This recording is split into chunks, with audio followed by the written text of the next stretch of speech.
Quando a gente fala de Natal, para aqueles que entendem de uma forma um pouco mais profunda, ela é complexa. Porque como nós vamos celebrar o nascimento de alguém que sempre existiu?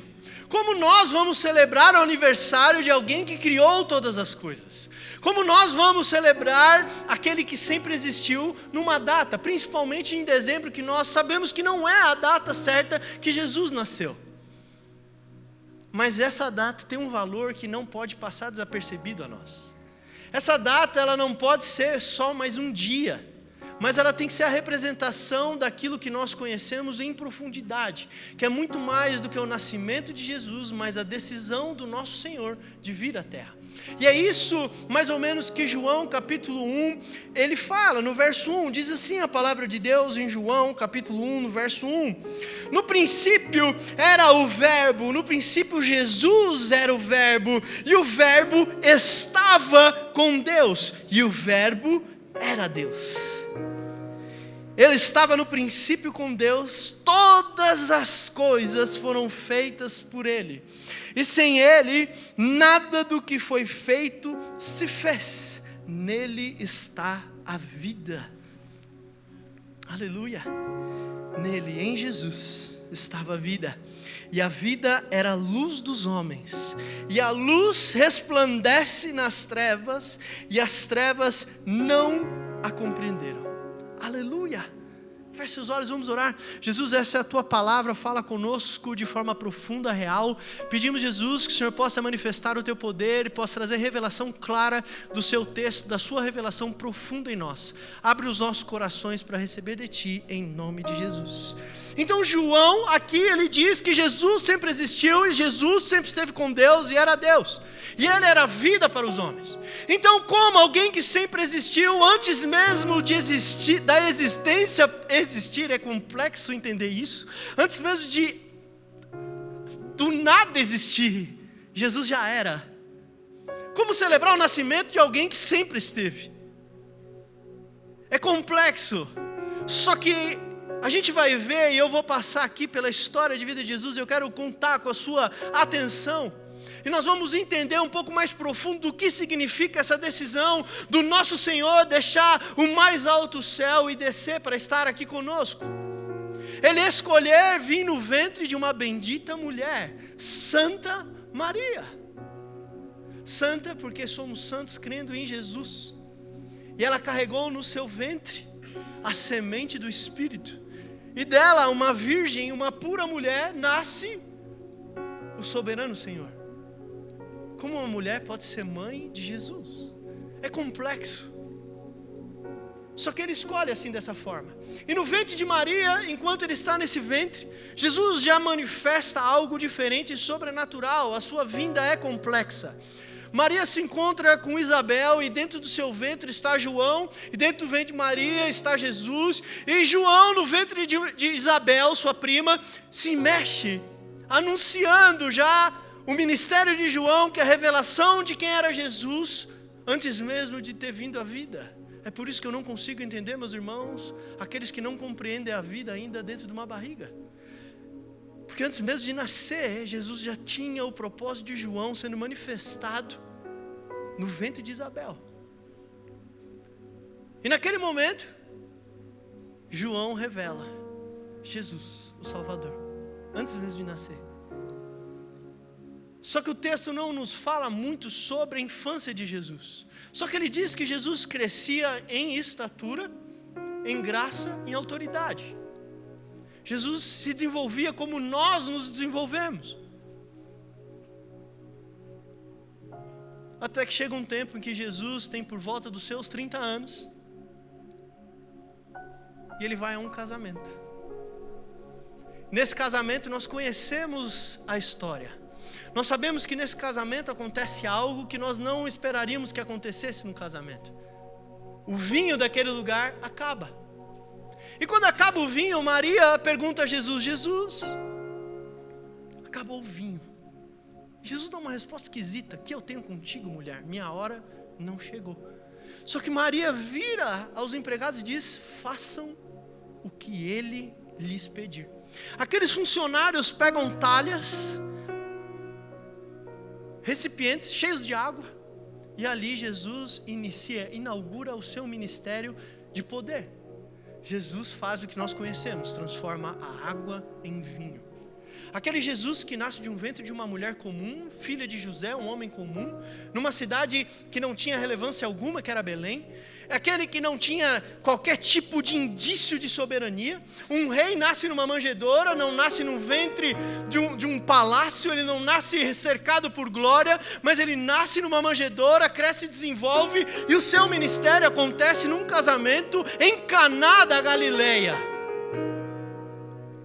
E naquele momento, no início do seu ministério, Jesus começa nos ensinando algo muito profundo, que aquilo que Ele tem reservado para nós, ao final, é a melhor de todas as coisas. Na nossa vida pode acontecer do vinho acabar, pode acontecer das coisas não irem como a gente planeja, pode ser que o nosso dinheiro não seja suficiente para aquilo que a gente está planejando, mas Jesus ali se mostra soberano a todas essas coisas, diferente de todas essas coisas. Jesus faz o primeiro milagre em um casamento. Isso mostra o quão importante é para o reino dos céus a união de um homem com uma mulher. Ele poderia iniciar o seu ministério em qualquer lugar. Ele poderia ter andado sobre as águas, ele poderia ter feito o cego ver, ele poderia ter feito o morto levantar, ele poderia ter feito qualquer coisa. Jesus escolheu começar o seu ministério em uma festa de casamento que tinha um problema. Um casamento com problemas. Quando convidou Jesus, as coisas mudaram, são transformadas. E Jesus, apesar de ser complexo e completo em si mesmo, apesar de ter toda a autoridade e toda a sabedoria, Ele escolhe contar com pessoas. Ele poderia realizar e fazer o seu ministério sozinho, mas Ele escolhe de alguma maneira muito diferente daquilo que talvez eu e você escolheria. Quem aqui é patrão sabe, se você pudesse tocar a sua empresa sem funcionário, você o faria. Talvez a parte mais difícil do seu negócio são as pessoas que trabalham com você. Só que Jesus escolhe andar com pessoas. É engraçado. Jesus escolhe pessoas problemáticas que Ele precisaria desenvolver. Jesus escolhe pessoas que não tinham relevância social como nós imaginaríamos. Vamos começar um negócio. Mateus. Quem que a gente vai escolher? Vamos escolher os melhores, os maiores, os mais influentes. Vamos escolher quem tem palavra, quem tem mais seguidor, quem tem mais poder. Vamos escolher, apesar de tudo, eu sou o filho de Deus, eu tenho uma palavra. Ele poderia escolher qualquer um. E ele se encontra com quem? Pescadores. Jesus vai ao encontro de pescadores e o texto nos mostra que esses pescadores não estavam no seu melhor dia. Esses pescadores talvez naquele momento estavam frustrados porque não conseguiram aquilo que eles planejavam. A Bíblia diz que eles pescaram a noite toda.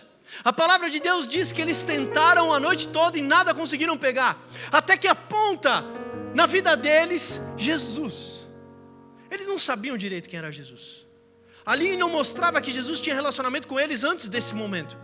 Talvez ali era o primeiro encontro que eles tiveram com esse homem. De alguma forma, nesse primeiro encontro, quando Jesus diz, lance as redes do outro lado, no lugar mais profundo. Por alguma razão, o coração daqueles homens resolveram dar credibilidade à palavra de Deus.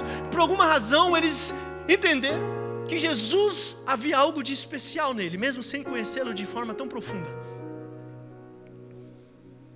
Você já esteve nesse lugar? Você não entender direito quem é Deus, não conhecer tão profundamente Jesus, mas há algo que queima quando fala do nome dele. Quando você ouve uma palavra, quando você escuta um louvor, quando você está dentro da sua casa e as coisas estão tão mal, quando você consegue ou tenta deixar algum vício, de alguma maneira a palavra de Deus traz uma fé em vocês, de que você traz uma credibilidade para aquilo. E eles dizem, mestre, porque você nos ordenou, assim o faremos. E o que o texto bíblico nos mostra? Naquele momento, aquilo que era um fracasso, aquilo que tinha sido pior, talvez dia do ano deles, talvez um ano como a gente possa estar vivendo, ou aqueles que pensam vão viver, depois de um dia de fracasso, a palavra de Deus diz que eles não conseguiam carregar de tantos peixes que eles buscavam. tantos peixes que eles estavam pescando, porque eles obedeceram e ouviram a palavra de Deus. E muitas vezes a gente ouve essa palavra, e muitas vezes talvez você ouviu essa frase, talvez você até leu ela no Instagram.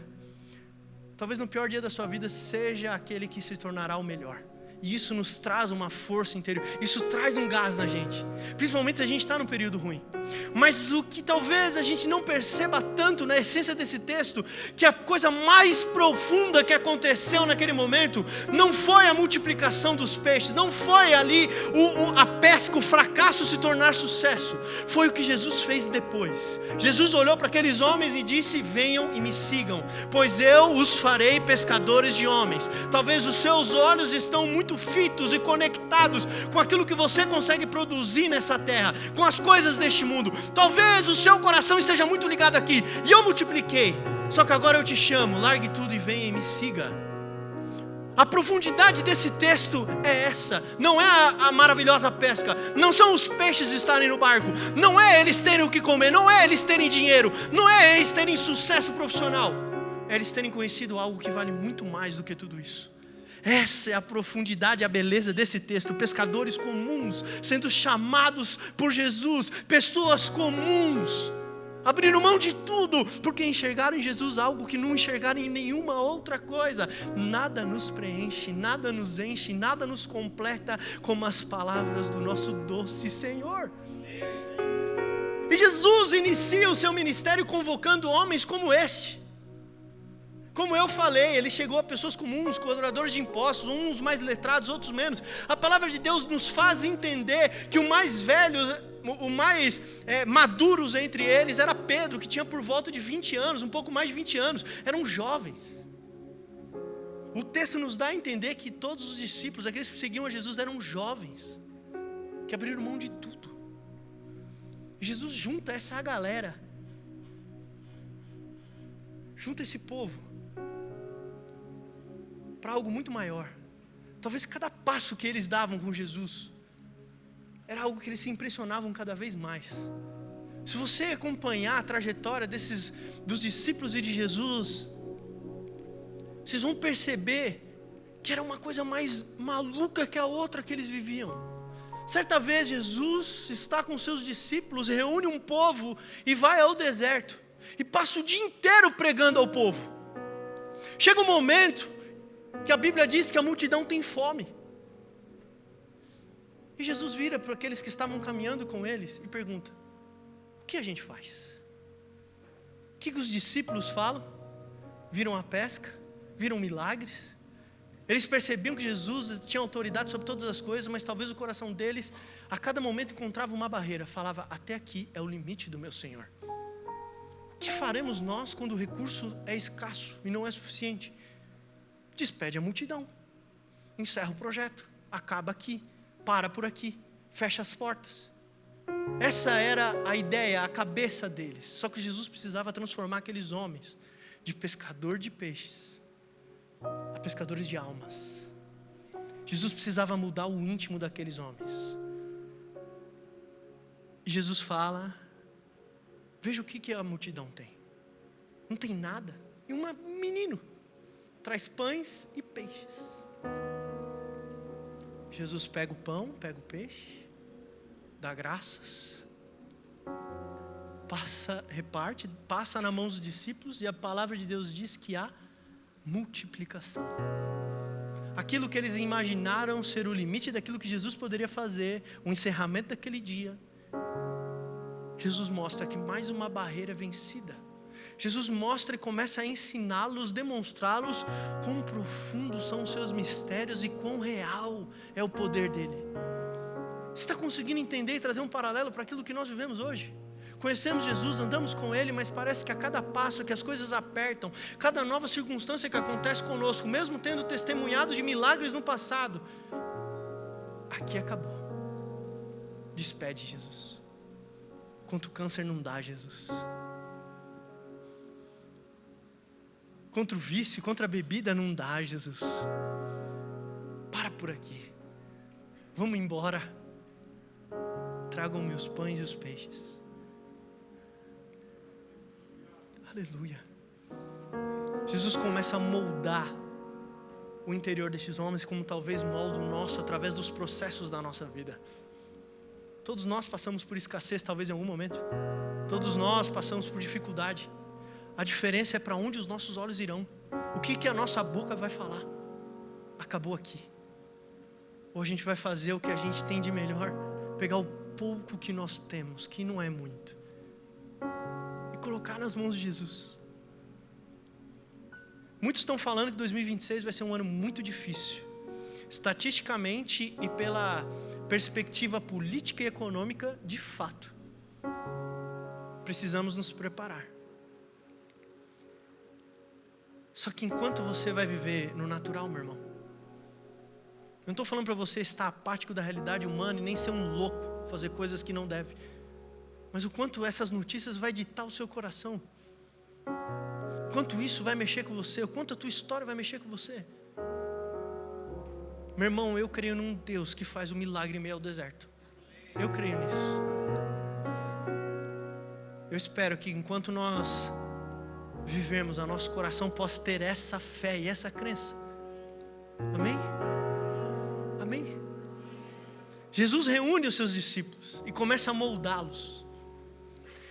Jesus está andando certa vez e um homem de grande importância chega até ele. Seu nome, Jairo. Tinha um problema que muitos de nós talvez não conseguiriam enfrentar como ele enfrentava. Sua filha estava enferma. E esse homem chega até Jesus, seus discípulos estão com ele e fala: mestre, minha filha adoeceu. Vai lá em casa. Passa lá em casa, Jesus. Jesus olha para aquele homem e fala: vamos.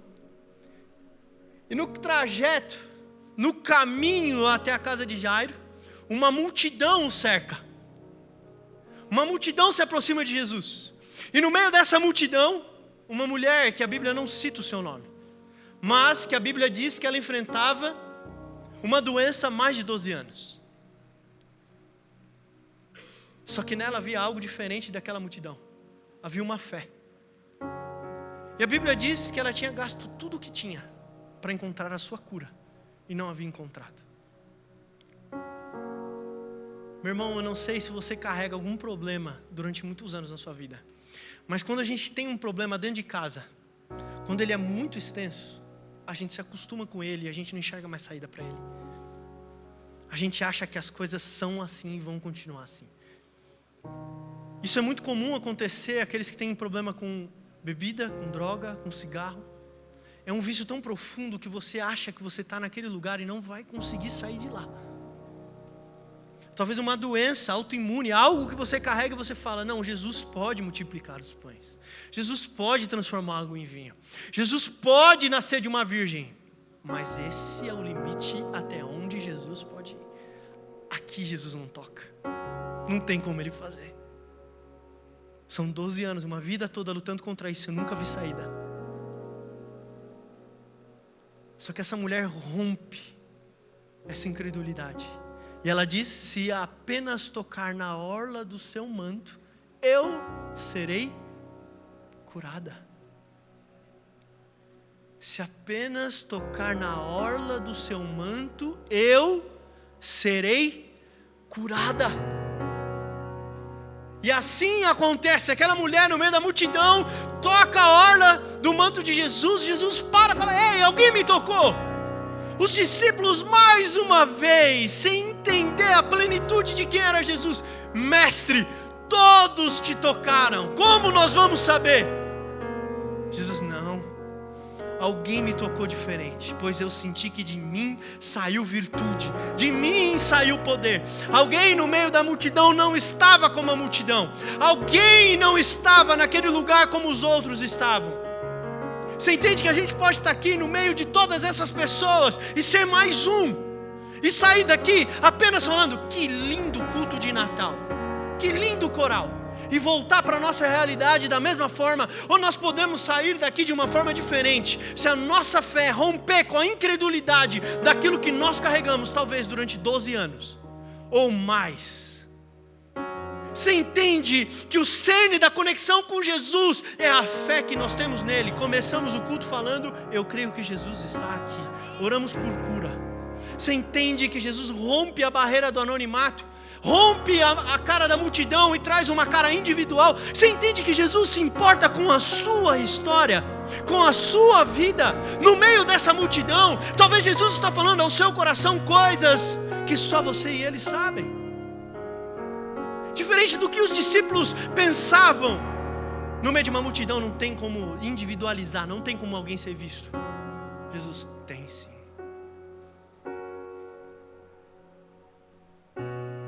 Meu irmão, como que você vai sair daqui essa noite? Como que seu coração vai sair daqui? Acostumado com aquilo que você está vivendo? Ou crendo que o Messias está aqui? Eu declaro sobre... Meu irmão, antes de subir aqui, sabe o testemunho que eu ouvi? Há 13 anos eu fumava. Há 2 anos atrás, pastor, você fez uma oração por mim, para eu parar de fumar. Eu achei que... O irmão falou que há 20 dias está sem cigarro e tem nojo. Não consegue mais fumar. Glória a Deus. Glória a Deus. Louvado seja Jesus. Louvado seja Jesus. Barreiras caem ao nome de Jesus, meu irmão. Não duvide. Não deixa o que te prende te dominar. Declara. Jesus é vida. Ele quebra as trevas. Ele liberta. Jesus é vida. E você lembra do contexto? Jairo estava com a sua filha doente. No caminho da sua casa, uma mulher é curada há 12 anos. Eu imagino o coração de Jairo naquele momento. Meu Deus, Ele realmente pode fazer milagre. Meu Deus, Jesus realmente pode curar a minha filha. Jesus realmente pode fazer algo na minha casa, porque Ele fez com ela. Se Ele fez com ela, se Ele fez com meu irmão que deixou de fumar depois de 13 anos, Ele pode fazer comigo.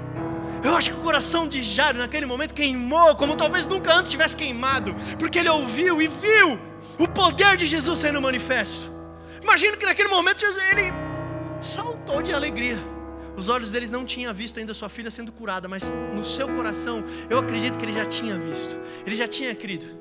Só que como a nossa vida, meu irmão, não é fácil, e ela é cheia de trevas e dificuldades e problemas, no momento que Jairo chega na sua casa, ele não encontra sua filha curada, ele encontra sua filha morta. O que era doença se torna morte. E naquele momento, aqueles que estavam com Jesus, estavam naquela casa, despede o mestre, ela morreu, não tem mais o que fazer. E aquilo que era alegria imediatamente é destruído. Aquilo que era esperança, expectativa, aquilo que era certeza se torna luto. Já aconteceu isso com você? Vim na igreja, cara, Jesus está comigo. Na segunda-feira, o maior problema da sua vida acontece, porque eu não sei você, mas talvez eu não consigo pensar em nada pior do que um pai escutar que o seu filho morreu. Eu não conheço notícia pior. Imagina como estava o coração de Jairo. No momento, pulando de alegria, e no outro, completamente destruído. Completamente quebrado. Como um homem desse pode ter fé? E às vezes, Jesus entra na nossa casa, meu irmão, não é quando está em festa, é quando está chorando, é quando a nossa casa está chorando, e Ele entra, se Ele for convidado.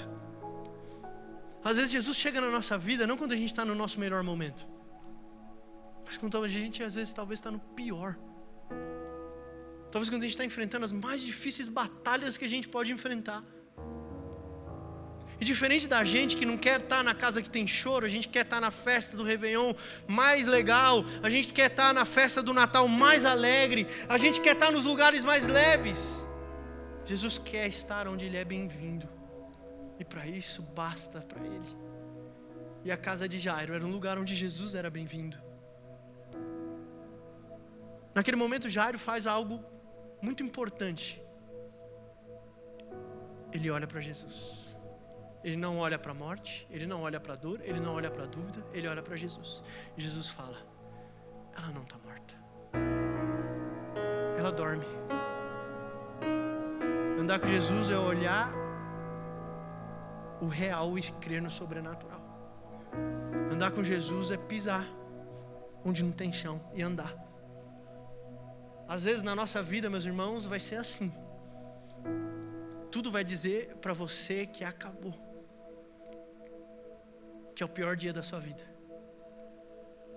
E Jesus está falando, eu vou fazer dele o melhor. Jesus sobe no quarto, leva Jairo com ele, alguns discípulos, olha para a menina e diz, Talita cumi, menina, levante-se. E ao som da voz de Jesus, quem estava morto voltou a viver. Meu irmão, quem estava morto voltou a viver. Imagina Jairo olhando a sua filha que ele havia perdido voltar à vida. O pior dia de Jairo se torna o melhor. Imagina como ele foi impactado, como mudou o seu coração. E naqueles momentos os discípulos olharam e falaram, não há limites para que o meu mestre possa fazer. Não há limites para Jesus. A morte obedece ao seu nome, a doença obedece ao seu nome, os pães e peixes se multiplicam em suas mãos. Tudo ele pode. Jesus, lembre-se, vem numa virgem, cresce, junta os seus discípulos e começa a desenvolvê-los para algo maior. E naquele momento mais um degrau eles acessam. Só que como eles, nós somos muito frágeis. Certo momento, eles estão atravessando o mar e uma grande tempestade alcança aquele barco. Vi Jesus curar, vi Jesus levantar morto, vi Jesus multiplicar pão, vi Jesus transformar água em vinho, vi Jesus curar o cego, vi Jesus fazer todas essas coisas. Mas tem uma tempestade agora batendo aqui no meu barco. Não te importas que morramos? É o que os discípulos perguntam para Jesus. Depois de tudo isso, eles ainda não conseguem entender até onde Jesus consegue ir. Eles não conseguem compreender quem é Jesus. E através de milagres, maravilhas e sinais, um após o outro, Jesus mostrando, eu sou soberano, nada pode me impedir, nada pode me impedir, ninguém consegue ir contra mim, não há montes, montanhas, não há nada, ninguém pode me impedir. Só que como eles, nós somos assim.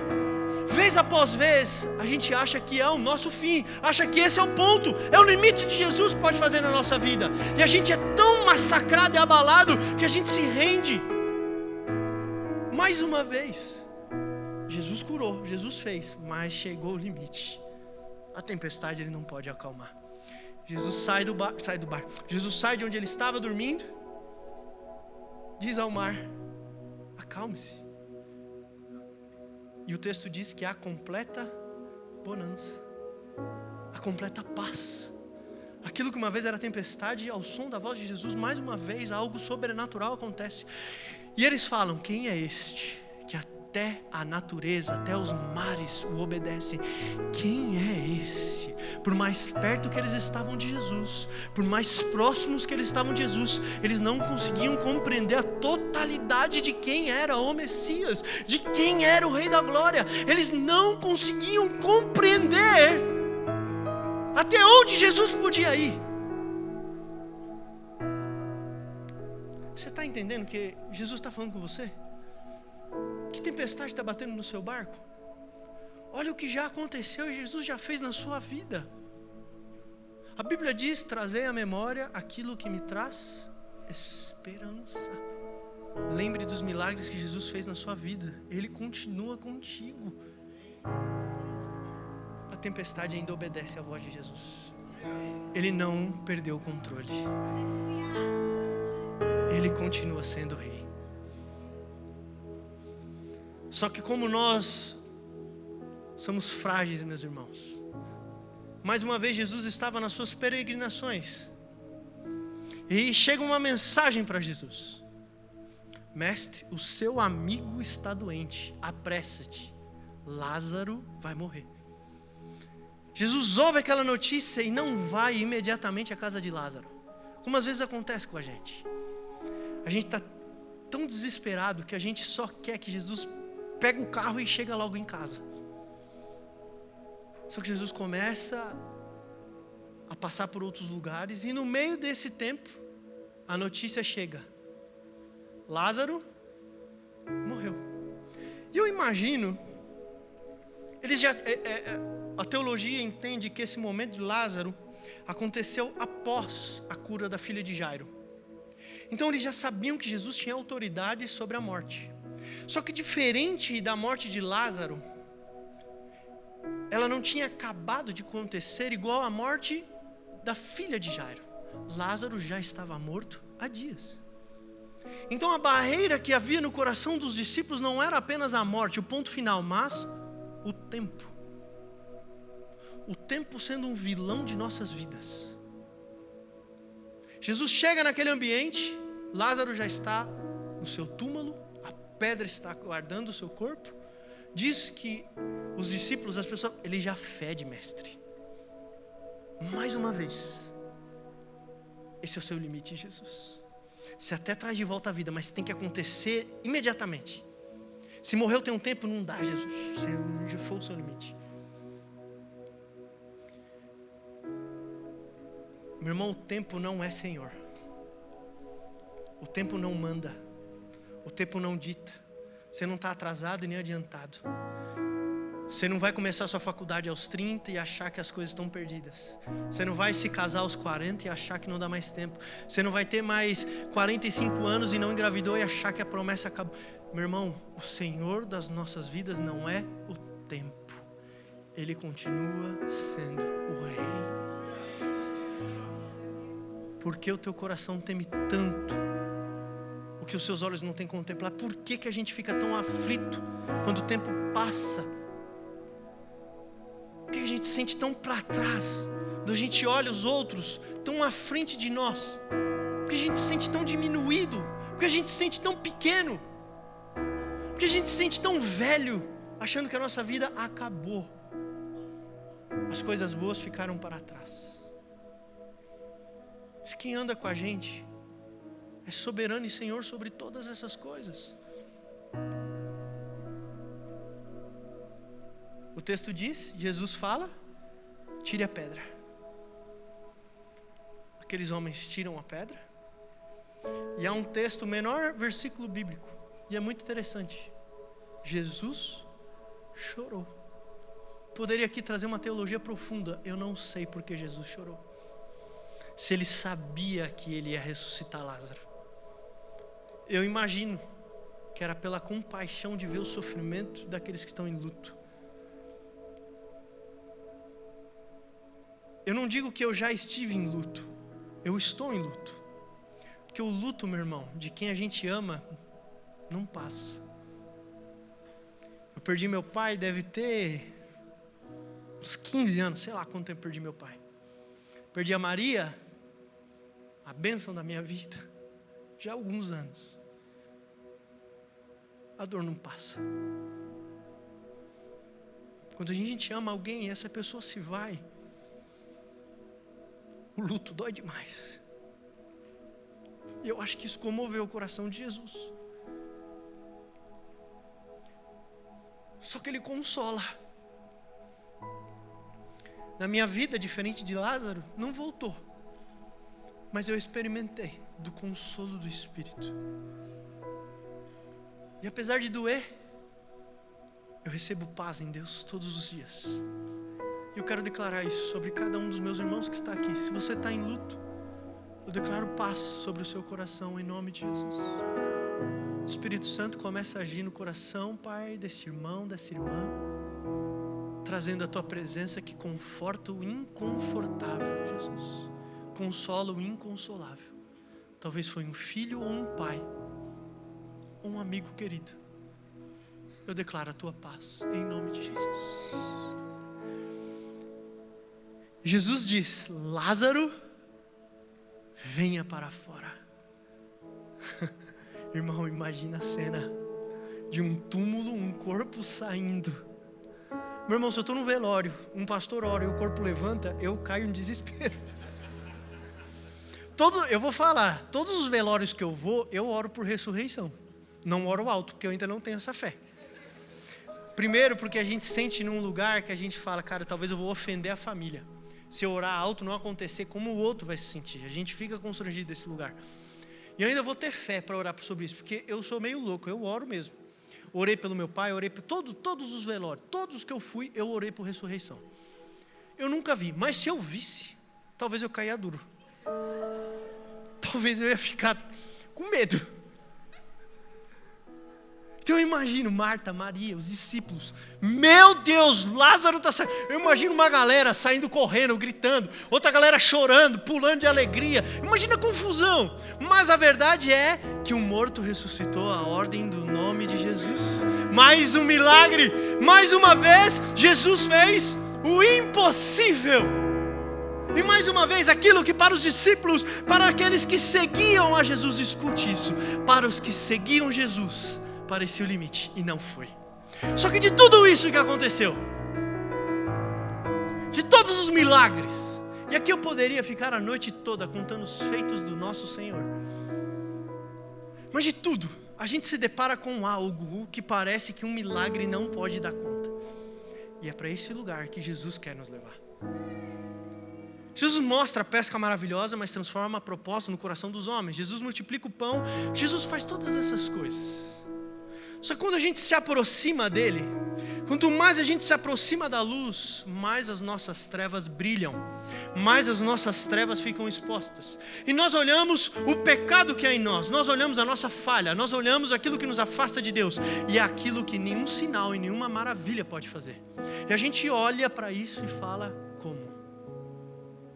Como podes me amar? Você pode levantar o morto? Pode curar o cego, pode andar sobre as águas, pode multiplicar os pães, mas me amar?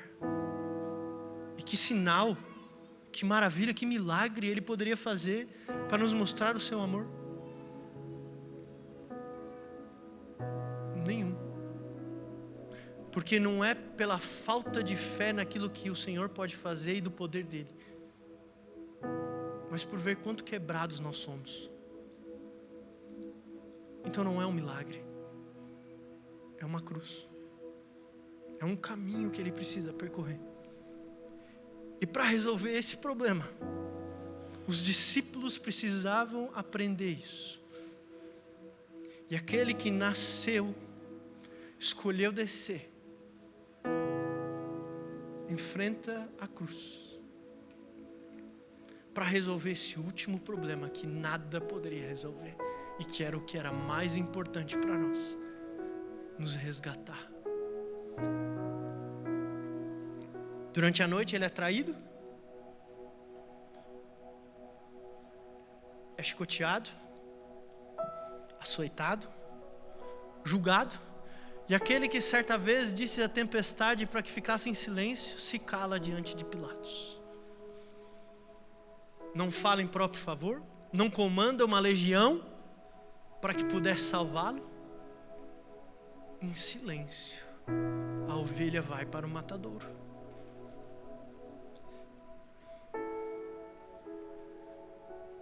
Aqueles que acompanhavam Jesus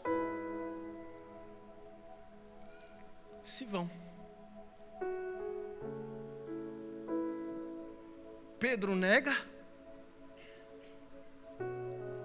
Quem acompanhava Jesus somente pelos milagres que Ele podia fazer, se vai. E o nosso Messias está só. E mais uma vez, talvez eles achavam que ali era o limite de Jesus. Aquele que curava, não cura o seu próprio corpo, não salva-se a si mesmo. Chegou o limite do nosso Salvador. Uma cruz parou. Só que talvez o que aqueles homens, quando ouviram está consumado, entenderam por ser a derrota, o limite. Hoje nós vemos que não era o limite de onde Ele podia chegar, mas até onde Ele podia ir por nós. Era o caminho até o nosso coração, nos ligar com o Pai. Não era um milagre, era uma entrega. E na cruz, Ele se vai.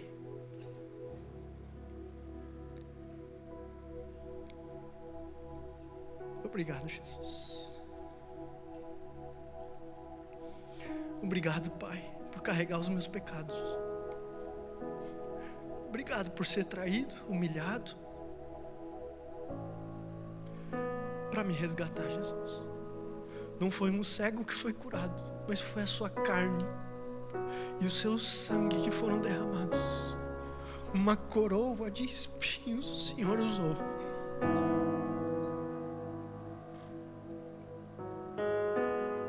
Sozinho meu Salvador estava.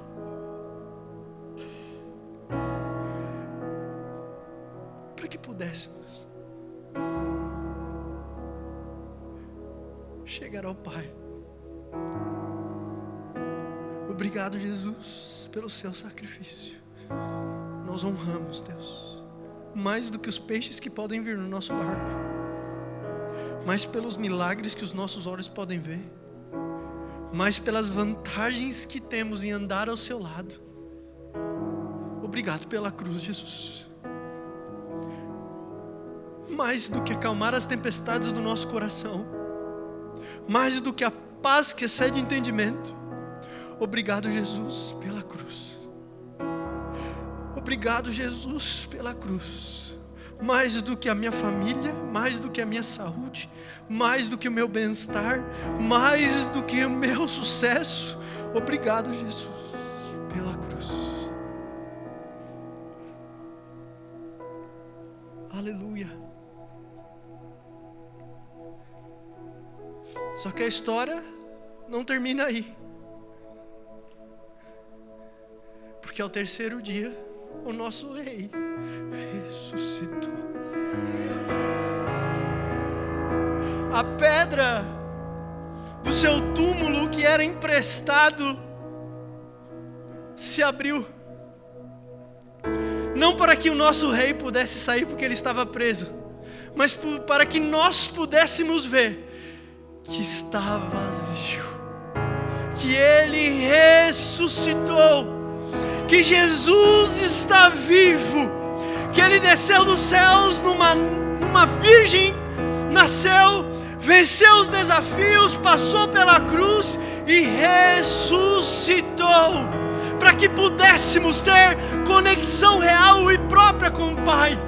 O Natal, meus irmãos, não é a comemoração de um aniversário, mas da decisão de Jesus em descer dos céus e morrer por mim e por você. Nós não estamos na Páscoa, mas celebramos o dia que Ele decidiu descer.